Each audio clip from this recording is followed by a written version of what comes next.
Being real is a huge thing. Welcome to the letter R. We're talking about reality. Reality is huge. Only by being real will we see true improvement in ourselves, in our students, and in the environment that we find ourselves. Do you want to improve your classroom management skills? Do you want to increase student engagement?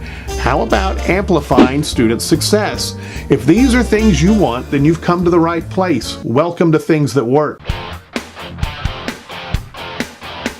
So we're talking about being real, being a realist, sometimes confused with being negative. I'm going to refer you to the letter N. That video talks about negativity and negativity that is harmful. What I'm going to share with you is simply being real, which leads to being prepared for things that happen. Because in reality, negative things happen. We can cause those negative things to have a positive impact if we are prepared for them. Now, in the world of education, one of the things I've noticed, and I'm sure you've noticed, is the emphasis on putting a positive spin on everything. And I guess, in a way, what I'm doing right now is trying to show you how to prepare for that positive spin when bad things happen, because they're going to. Life happens. How we approach that and how we deal with those things are crucial, but we must acknowledge that those things happen. So the first thing you want to do is present your observations when talking to other people.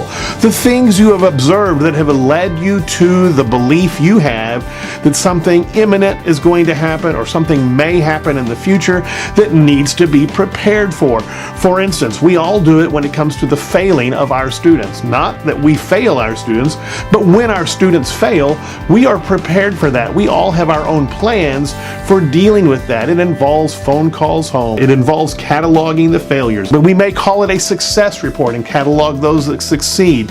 We may call it other things, but the bottom line is we have a plan for dealing with students who struggle, and we have a way of identifying exactly what those struggles are and how to deal with each of those struggles. And we do that through observation. We present those observations when we are working towards being prepared for those eventualities. The second thing you want to do is offer possible solutions.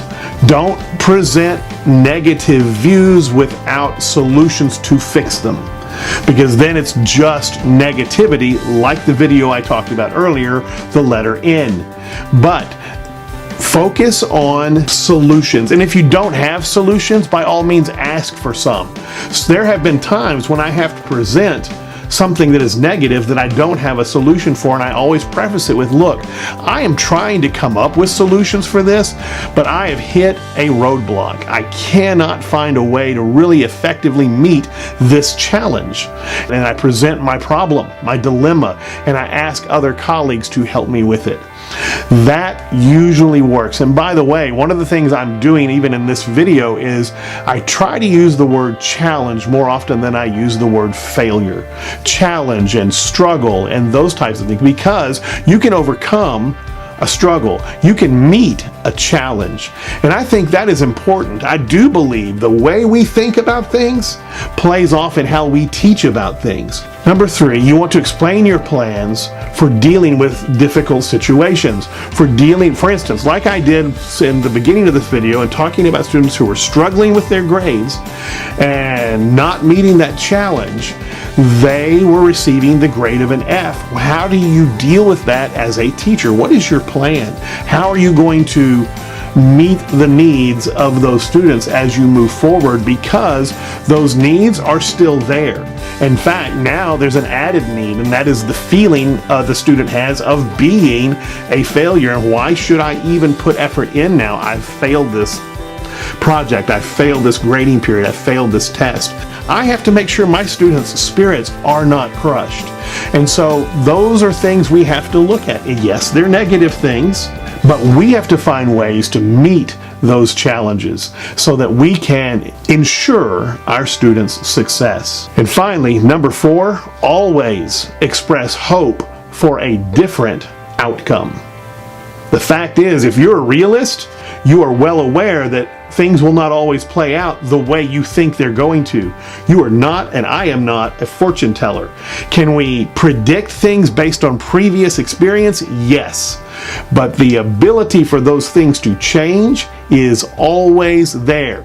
And as a realist, you must keep that in mind, that just because it happened one way before doesn't mean it's going to happen that way again. And that is a fact.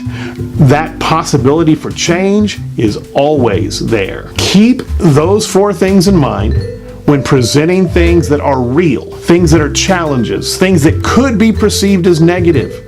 Keep those four things in mind and at the heart of your presentation, and chances are other teachers and other people will not greet them as something overwhelmingly negative. I enjoy learning with you, I enjoy teaching with you, and together we can take over the world.